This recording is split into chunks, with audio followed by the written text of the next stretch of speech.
This article, as narrated, is an account of ongoing attacks by Israeli settlers during the war in Gaza by Nasser Nawaj'ah, a West Bank resident and field researcher with BT Selam, a human rights organization in Israel. It was transcribed, translated from Arabic and edited by Aymann Ismail. The settlers look like soldiers. They come at night, but sometimes they also wear military uniforms during the day. They carry out operations against Palestinians to document their terror. They beat us. They take our phones and break them. Settlers are stealing from our home and taking our money. And in the end, their message is always the same: you have 24 hours to escape, or we will shoot you. And so far they have managed to drive 6 Palestinian villages from their lands. All my life I have been a resident of the small Palestinian village of Susya, in Area C, the West Bank. We are in the shadow of what happened Gaza. Settlers see this as an opportunity to seize control and make parts of Area C their own through terror and violence. We know who these settlers were, but now they have become law. They administer the law. They are the army and they do whatever they want.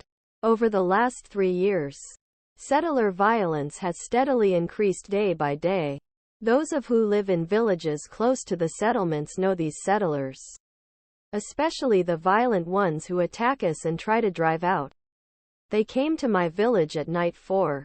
They broke into my neighbor's house, detained all the men and held them at gunpoint. They then took them outside house and pointed the M16 pistol at homeowner's head, telling him he had 2 choices and no third: leave or die. Things have never been this scary for us. We called the Israeli police and tried to explain what their citizens were doing to us. They told us that we were at war and that they could not do anything. But even last year, my house was raided by Israeli armed forces in the middle of night.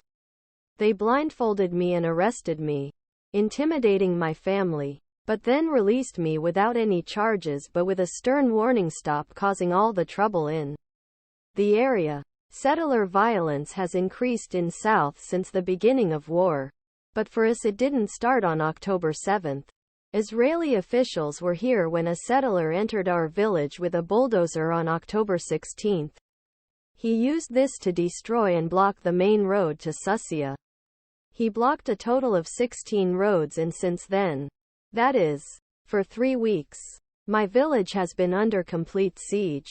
People cannot access medicine. There are people with chronic diseases such as diabetes and high blood pressure who are no longer able to take their vital medications due to settler terrorism and road closures. No children in our area could go to school. The same day they bulldozed our roads, settlers destroyed all the olive trees and destroyed 3 water wells, which were Palestinians' only source of drinking water, knowing that our village was not connected to electrical services other than so.